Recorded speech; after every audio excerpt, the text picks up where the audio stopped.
Hello बच्चावाड़ी, तो कैसे हैं आप सभी लोग। I hope that you are doing super duper amazing. तो बच्चावाड़ी, आज के इस पर्टिकुलर वीडियो में हम लोग यहाँ पर 60 डेज का प्लान डिस्कस करने वाले हैं for the strategic management subject. तो ये सब्जेक्ट जो होता है ना, सच्ची सच्ची बात करते हैं, ब्रूटली ऑनेस्ट रहना चाहूँगा इस वीडियो में। और इस पर्टिकुलर सब्जेक्ट में जनरली बच्चा इस सब्जेक्ट को इग्नोर करता है। Why? Because this is a very small subject और हमारे पास ना दुनिया भर के टेंशन होते हैं। कौन सी चीज़ का? अकाउंटेंसी का सिलेबस पहाड़ों जितना होता है। टैक्सेशन तो भैया पूछो ही मत, मतलब कितना भी कर ले ऐसे लगता है कि क्या ही तो हुआ है हमारा। कॉस्टिंग है, एफएम है और ऑडिट, जो पढ़ने के बाद भी ऐसे लगता है कि भाई शायद मैंने कुछ भी नहीं पढ़ा है। तो ये सारी टेंशन वाली चीज़ें आपके पास बहुत ज़्यादा होगी। तो इस चक्कर में कहीं ना कहीं पर ऐसे पता चलता है कि SM is a easy subject, ये तो बाद में कर लेंगे, ये तो बाद में हो जाएगा। एब्सोल्युटली अग्रीड, ये सब लोग सोचते हैं और ऐसा ही होता है। बट मैं आपको एक सिंपल प्लान बताता हूँ जहाँ पर कम से कम समय में इस सब्जेक्ट को बहुत बेहतरीन तरीके से आप लोग रिवाइज कर लो। क्योंकि ये इजी सब्जेक्ट है, हम लोगों को यहाँ पर ज़्यादा मार्क्स स्कोर करने चाहिए। और ये अगर हम लोग इसको स्ट्रांग रखेंगे एसएम को, तो अल्टीमेटली हमारा एफएम का टेंशन नहीं रहेगा। अगर कुछ डिफिकल्ट आ जाता है तो SM will definitely help me कि जो मुझे 50 प्लस मार्क्स भी लेकर आ सकता है इस पर्टिकुलर सब्जेक्ट में, मतलब टोटली अगर मैं एफएम एसएम की बात करूँ तो चलिए कुछ प्रैक्टिकल टिप्स हम लोग यहाँ पर समझने की कोशिश करते हैं कि किस प्रकार से हमें रिवीजन करना है और कितना टारगेट होना चाहिए हमारा एग्जाम के लिए। तो बच्चावाड़ी, झूठ नहीं बोलूँगा बट एक रियलिस्टिक टारगेट आपको बता रहा हूँ मैं, ध्यान देना एकदम अच्छे से। एसएम में आपको बाइफरकेट अगर मैं कर दूँ तो यहाँ पर आपका 35 मार्क्स का होता है थियरी, बराबर आपका 15 मार्क्स का होता है बेटा एमसीक्यू। ठीक है, तो एमसीक्यू में आपको 15 में से कम कितने आने चाहिए? 12 मार्क्स। कितने? 12 मार्क्स तो आपके डेफिनेटली आने चाहिए। 5 ही चैप्टर्स यार, ऐसा कुछ बहुत डिफिकल्ट नहीं है। ठीक है, डेफिनेटली नेगेटिव मार्किंग है नहीं, 5 ही चैप्टर्स है, छोटा सिलेबस है, कुछ बहुत वास्ट सिलेबस है नहीं। तो 15 में से 12 यहाँ पर स्कोर करना है। 35 मतलब यहाँ पर 7 क्वेश्चंस आपके रहेंगे 5 मार्क्स ईच। कुछ क्वेश्चन शायद 2-2 मार्क्स के, 4 मार्क्स का एक सवाल होता है, 4 मार्क्स का या फिर 6 मार्क्स का एक, बट जनरली 5 मार्क्स के सवाल होते हैं। ऐसे 7 क्वेश्चंस आ गए तो आपका हो जाता है 35। ठीक है, तो मुझे बताओ यार, 5 में से 5 तो थियरी पेपर में मिलते हैं नहीं। बच्चा बोलेगा सर मेरे को 4 मिलेंगे, है ना? ऐसे नहीं होता है, 4 भी नहीं मिलते हैं, 3.5 मिलेंगे, किसी में 4 मिलेंगे, किसी में 2 ही मिलेंगे। तो चलो एक एवरेज पकड़ लेते हैं कि आपको मिलते हैं 3 मार्क्स। ठीक है, तो 7 × 3 आपको मिल गए यहाँ पर 21 मार्क्स। तो 35 में से मैं यहाँ पर बोलता हूँ कि चलो मुझे ज़्यादा मार्क्स नहीं चाहिए, मैंने यहाँ पर एवरेज तरीके से आंसर लिखा है, सही तरीके से पढ़ाई कर दी थी, मुझे यहाँ पर मिले 21। ठीक है, तो अगर मैं इस 21 को और मैं इस 12 को ऐड कर देता हूँ तो मुझे यहाँ पर मिल जाते बेटा 33 मार्क्स। और ये बिल्कुल रियलिस्टिक है, ये हम लोग बिल्कुल स्कोर कर सकते हैं। तो 50 में से तो 33 हमको टारगेट करना है। ऐसे नहीं है कि भाई 50 में से ठीक है 25 में एसएम में लेकर आ जाऊंगा, 50 में से 25 में एफएम में लेके जाऊंगा। हाँ, एक सब्जेक्ट स्ट्रांग होना चाहिए। कभी कभी एफएम डिफिकल्ट आ सकता है, जैसे इस बार बच्चों से पूछ लीजिए आप एफएम और एसएम का पेपर किस तरीके से था। बच्चा बस ये भगवान से प्रार्थना कर रहा है कि एफएम और एसएम निकल जाए तो फिर बढ़िया है। तो डेफिनेटली गाइस, और ये क्या हो जाता है, तब 2 सब्जेक्ट्स होते हैं ना, तो रिवीजन 1.5 दिन में करना बहुत ही डिफिकल्ट होता है और हम लोग यहाँ पर सब्जेक्ट्स को मैनेज नहीं कर पाते हैं। Time management becomes a very much, मतलब क्या बोलते हैं, वो बहुत बड़ा इशू हो जाता है पेपर के दौरान। अगर तुमने एफएम का पूरा सम सॉल्व किया, पता चला कि अरे ये तो गलत हो गया, दोबारा सॉल्व करना पड़ता है, डबल टाइम चले जाता है। It's very very crucial that कि आपका टाइम मैनेजमेंट बहुत अच्छा होना चाहिए। आपके पास पूरा एक रेडी प्लान होना चाहिए कि मेरा 2 सब्जेक्ट में से एक सब्जेक्ट इतना फाड़ू है, इतनी जबरदस्त प्रिपरेशन हुई है कि जहां पर मैं बहुत अच्छे से स्कोर कर सकता हूं। बट क्या प्रॉब्लम क्या है, बच्चा बस पढ़े जा रहा है, he have no plan in place, और वो मेहनत तो बहुत कर रहा है, हार्डवर्क भी बहुत कर रहा है, लेकिन उसका रिजल्ट ना आए तो उससे अच्छा हमारे पास अगर एक स्मार्ट प्लान होगा कि हाँ भाई मेरे को एसएम में 33 मार्क्स किसी भी हालत में लाने हैं, तो आप 33 का जब सोचोगे तो 30 तो आएंगे। यहां पर बेटा आप 12 में से 15 भी ला सकते हो, या फिर यहां पर एक 11-12 भी आ सकते हैं, लेकिन एक रीजनेबल है, ये अचीव हो सकता है, बिल्कुल हो सकता है। यहां पर आपको 35 में से 21 लाने हैं, ये भी पॉसिबल है। अब इसको कैसे प्रिपरेशंस करें? 5 चैप्टर्स अपने पास है, इस 5 चैप्टर्स को हम लोग डिवाइड करते हैं।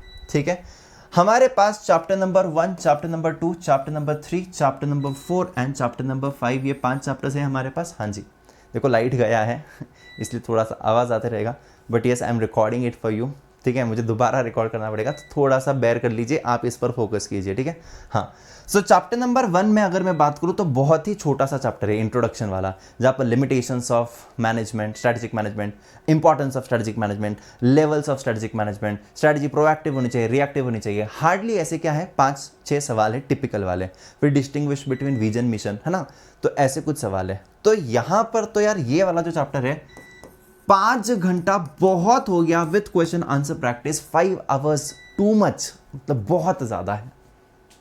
ठीक है, अगर मैं बात करूं चैप्टर नंबर 2 की, तो चैप्टर नंबर 2 8 से 10 घंटे में हो जाना चाहिए।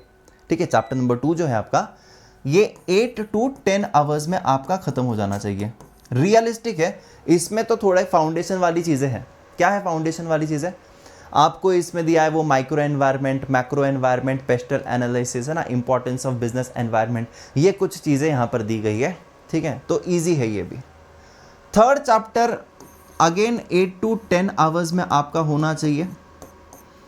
फोर्थ चैप्टर भी आपका 8 to 10 आवर्स में होना चाहिए।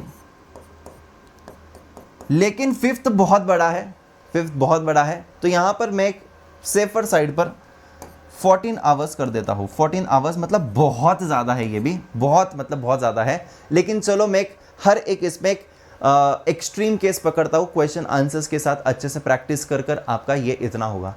तो let us calculate on the higher side. यहाँ पर 10 पकड़ेंगे। ठीक है, तो ये 10 हो गया, ये 10 हो गया, ये 10 हो गया, ये 14 है, मतलब कितना 44 हो गया, और ये 5। ठीक है, तो कितना हो जाता है 49 आवर्स। 49 आवर्स मतलब यार ये क्या है, एक्सट्रीम केस है। एक्सट्रीम मतलब एक्सट्रीम केस। मैं आपको ये क्यों कैलकुलेट करके बता रहा हूँ, उसके पीछे रीजंस है। हमारे पास 60 दिन बचे हैं आपको एसएम के लिए। You don't give too much of importance to this subject. रोज 1 घंटा करना है। 49 डेज में भी आपका पूरा एसएम कंप्लीट हो सकता है, रोज 1 घंटा पढ़कर। लेकिन ऐसा जनरली होता नहीं है। हम लोग कभी बैठते हैं तो जनरली 1.5 घंटा तो पढ़ ही सकते हैं। हम लोग इंटर में हैं, इंटर में जब हम लोग पढ़ते हैं तो डेफिनेटली हम थोड़ा सा लॉन्गर ड्यूरेशंस में पढ़ते हैं कोई भी सब्जेक्ट्स को। बट मैं क्या कह रहा हूँ, आप मत पढ़िए इस सब्जेक्ट को, बट आप रेगुलरली थोड़ा थोड़ा पढ़िए इस सब्जेक्ट को। आपको टैक्सेशन के लिए टाइम देना है, डेफिनेटली देना चाहिए, बहुत यूज सिलेबस है। आपको अकाउंटेंसी को देना है, आपको कॉस्टिंग एफएम को देना है, definitely you give time, a very major part of your time to that subject, absolutely fine. But ये सब्जेक्ट जो है ना, ये सब्जेक्ट कम समय में पढ़कर भी आपको ज्यादा रिटर्न्स दे सकता है। मैं फाइनेंस वाला बंदा हूँ यार, स्टॉक मार्केट वाला इंसान हूँ, इन्वेस्टमेंट्स वगैरह बिलीव करता हूँ ना, वो सारी चीजें, mutual fund and stock market, तो मैं हमेशा रिस्क रिवॉर्ड देखता हूँ। तो मेरे यहाँ पर रिस्क बहुत कम है और मेरा रिवॉर्ड बहुत ज्यादा है। मुझे कम पढ़ाई करनी है बट रिटर्न्स बहुत ज्यादा है। तो डेफिनेटली यहाँ पर मैं रोज भी 1 घंटा पढ़ाई कर लूँ तो मेरा 49 डेज में, 49 आवर्स में टोटल मेरा एसएम यहाँ पर अच्छे से कंप्लीट हो जाएगा, बहुत अच्छे से कंप्लीट हो जाएगा। 60 डेज है हमारे पास। तो आज से आपको एक चीज़ कर लेनी है डिसाइड। क्या है? मैं आपको एक चीज़ कह रहा हूँ, वो आपको फॉलो करनी पड़ेगी। अगर आप उसको फॉलो करते हो तो डेफिनेटली आपको यहाँ पर 33 लाने से कोई नहीं रोक सकता है। मेरा एक और प्लान होता है, वो होता है 60 डेज प्लेज का। अब जो बच्चे मुझे जानते हैं डेफिनेटली उन्हें पता है 60 डेज प्लेज में हम लोग क्या करते हैं, हम लोग डेली 1 क्वेश्चन को लिखते हैं। तो I am going to write 1 answer daily. Sir ये कहाँ से क्वेश्चन ढूंढे सर? 1 आंसर आपको डेली लिखना है, बराबर। तो 1 आंसर डेली लिखना मतलब क्या होता है बेटा, यहाँ पर 60 दिन में कितने आंसर लिख रहे हो आप? 60 क्वेश्चंस लिख रहे हो, 60 आंसर्स लिख रहे हो। सर कहाँ से लिख रहा है? कुछ नहीं करना है, आरटीपी एमटीपी में से उठाओ, चैप्टर वाइज उठाओ। ठीक है, आरटीपी एमटीपी पीवाईक्यू, यही से तो क्वेश्चंस उठाने हैं। एक शुरुआत कर दो, 60 डेज में 60 आंसर्स आपने लिखे हैं। इससे आपकी स्पीड बढ़ेगी, इससे आपका टेक्निकल लैंग्वेज जो आपको यूज करना है वो भी यहां पर आपको आंसर में यूज करते आएगा। अदरवाइज बच्चा ऐसे कुछ भी लिखे जा रहा है, मन में आए वैसे लिख रहा है। देखो, ओन वर्ड्स में लिख सकते हो लेकिन उसमें टेक्निकल वर्ड्स आना बहुत ज़रूरी है। अगर वो आ जाते हैं तो इंस्टीट्यूट वहाँ पर आपको थोड़ा एक्स्ट्रा मार्क्स दे देगा। आपकी राइटिंग प्रैक्टिस होना बहुत ज़्यादा ज़रूरी है। Again as I am saying you कि एफएम और एसएम है तो पेपर को 1.5 एंड 1.5 आवर्स देना है। तो ये पेपर मैनेजमेंट, टाइम मैनेजमेंट बहुत अच्छी होनी चाहिए। अगर ये नहीं होता है ना अच्छे से, यू मेस अप। बच्चा कहता है 80 मार्क्स का अटेम्प्ट कर कर आया, 90 मार्क्स का अटेम्प्ट कर कर। अगर तुम 80 मार्क्स का अटेम्प्ट कर रहे हो और तुम सोचते हो कि मेरे को कितना मिलना चाहिए, 60 प्लस, कैसे मिलेगा भाई? अगर तुम्हें 80 प्लस चाहिए, 60 प्लस चाहिए है, तो आपको 100 मार्क्स का तो अटेम्प्ट करना पड़ेगा ना। आपने 60 का टारगेट लिया था, 80 का सॉल्व कर कर आ गए और आप सोच रहे हो कि तुम्हें एग्जाम्शन चाहिए। कैसे मिल सकता है एग्जाम्शन? It's not possible. तो टाइम मैनेजमेंट ये कहां से आएगा? एक दिन पहले तुमने राइटिंग प्रैक्टिस कर ली, 10-15 दिन पहले थोड़ी ना आपकी स्पीड बढ़ने वाली, थोड़ी ना आपका वो टेक्निकल लैंग्वेज आने वाला है। आपको 60 दिन तक कंटिन्यूअसली मेहनत करनी है, तब ऑटोमेटिकली विदाउट एनी एफर्ट आपको ऑटोमेटिकली वो टेक्निकल लैंग्वेज आ जाएगा। सो कंसिस्टेंसी रखिए, छोटे छोटे टारगेट बनाइए। इसमें से भी आपको डेली सिर्फ 1 आवर पढ़ना है। 1 आवर बहुत सफिशिएंट है। मैं कहता हूं आपका 35 घंटे में ही पूरा कंप्लीट हो जाएगा एसएम। मैं तो 49 आवर्स का टारगेट दे रहा हूं। आप लोग शिद्दत से अगर पढ़ाई करोगे तो 35 आवर्स में आपका खत्म हो जाता है। ये सीरियसली बता रहा हूं। तो ये 1 आवर डेली आपको यहां पर, वो भी 50 मिनट्स का आपको रीडिंग करना है। और 10 मिनट्स जो है ना बेटा, 10 मिनट्स, ये 10 मिनट्स में आपको ये आंसर लिखना है, राइटिंग प्रैक्टिस करनी है। That's it. और अगर आपका स्पीड थोड़ा सा इंक्रीज करना है आपको, तो मेरे पास एक बहुत ही अमेजिंग टेक्निक है। इस चैनल पर ना मेरे ऑलरेडी वीडियोस अपलोडेड है। 1 शॉट वाले वीडियोस मैंने यहां पर इस चैनल पर डाले हैं। अब वो 1 शॉट वाले अगर वीडियोस देखोगे तो हार्डली मैंने 10 से 12 घंटे के अंदर 5 चैप्टर्स को करवाया है। 10 to 12 hours only, 10 to 12 hours only, 12 पूरे के पूरे 5 चैप्टर्स करवाए हैं। उसके अलावा एक कंपाइलर सीरीज है, वो भी 10 आवर्स के अंदर एक कंपाइलर में क्वेश्चन एंड आंसर्स फॉर्म में पूरा की पूरा रिवाइज करवाया है। तो आपको वो एज मिलेगा। क्या मिलेगा?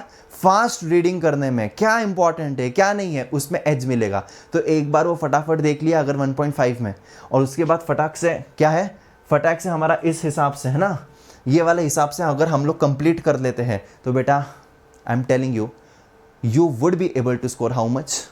You would be able to score 33. The problem is कि हमारे पास टारगेट ही नहीं है, हमको डायरेक्शन ही नहीं है हमारे पास, हम बस हार्ड वर्क करे जा रहे हैं। हार्ड वर्क तो हर एक बंदा कर रहा है इंटर का, पूछिए।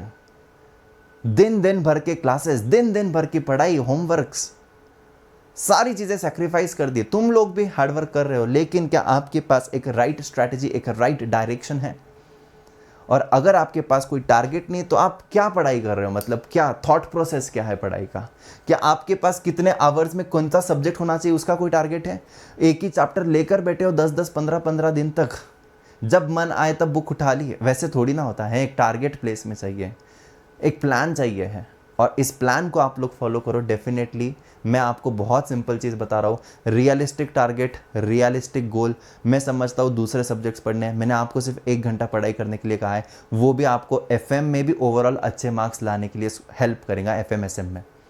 Just follow this guys and definitely I feel that कि आप लोग एक बहुत अच्छा स्कोर कर पाओगे। अपार्ट फ्रॉम दिस मैं एमसीक्यूज़ की रिविजन्स लेने वाला हूँ, एमसीक्यू की प्रैक्टिस बहुत करवाने वाला हूँ। छोटे छोटे सेशंस हो गए, मे बी 5 चैप्टर्स, 5 सेशंस, 5 घंटे के एमसीक्यू। एक लेक्चर जो होगा सारे एमसीक्यूज कर लूँगा चैप्टर नंबर 1 के, दूसरा चैप्टर नंबर 2 के एमसीक्यूज, तीसरा चैप्टर नंबर 3 के एमसीक्यूज, आधा घंटा, half hours, and definitely MCQ practice भी हो जाएगी। तो इस चैनल को सब्सक्राइब कर लीजिएगा, इस चैनल पे सारा कंटेंट आते रहेगा, और बढ़िया तरीके से मिलकर एसएम में एक थोड़ा सा टारगेट डिसाइड करते और उतना हम लोग स्कोर करने की कोशिश करेंगे। ठीक है? सो बच्चाबाड़ी, thank you so much. I hope that you follow this plan. और अगर आपको ये बेहतर लगा है तो प्लीज़ कमेंट सेक्शन में बताइए। आप चाहते हो मैं शॉर्ट सेशंस लेकर आऊँ एमसीक्यूज़ के, तो डेफिनेटली चैप्टर वाइज सेशंस में यहाँ पर लेकर आऊँगा। और मैं आपकी टेस्ट भी कंडक्ट करने वाला हूँ इस मंथ में। मैं 11 जुलाई एंड 25 जुलाई को मैं 2 टेस्ट ले रहा हूँ, chapter number 1 and chapter number 2 पे। 11 को होगी चैप्टर नंबर 1 की टेस्ट, 25 को होगी चैप्टर नंबर 2 की टेस्ट। 30 मार्क्स की टेस्ट होगी तुम्हारी। हाँ, स्पेशल क्लास पर होगी। अनअकैडमी के एप्लीकेशन पर जाइएगा, अखिलेश डागा को वहाँ पर फॉलो कीजिएगा, फ्री क्लासेस में जाइए और आपको फ्री क्लासेस में दिख जाएगा। 11 को ऑलरेडी शेड्यूल्ड है टेस्ट, 25 को ऑलरेडी शेड्यूल्ड है टेस्ट। चैप्टर नंबर 1 की टेस्ट 25 मार्क्स का थियरी होगा, 5 मार्क्स के MCQs. Chapter number 2 again 30 marks का टेस्ट होगा, 25 मार्क्स की थियरी होगी, 5 मार्क्स के एमसीक्यूज होंगे। अगले मंथ में फिर से हम लोग 3, 4, 5 कर लेंगे। और अगर मैं यहाँ पर कहूँ तो आपका ये जुलाई के मंथ में ही आपका क्या कंप्लीट हो रहा है, जुलाई के मंथ में चैप्टर 3 कंप्लीट हो जाते हैं, और ये अगस्त के स्टार्टिंग के 15 दिनों में ही आपका यहाँ पर अगस्त में कंप्लीट हो जाता है। तो आप इंडिपेंडेंस डे तक बिल्कुल फ्री हो जाओगे एसएम से। इंडिपेंडेंस डे तक बिल्कुल फ्री हो जाओगे SM से। तो बहुत ही अच्छा प्लान है, सिर्फ इसको फॉलो कीजिए। बहुत सारे लोग मेहनत करने के लिए तैयार होते हैं बट उनके पास ना प्लान नहीं होता है, they are not able to plan the things. So I am helping you out in planning the things, definitely you have to execute it now. So I hope that you liked it. Please आपके दोस्तों के साथ share कीजिए जो इस particular चीज़ों को plan out नहीं कर पा रहा है। And yes, let's crack it together guys. Bye bye, tata and take care.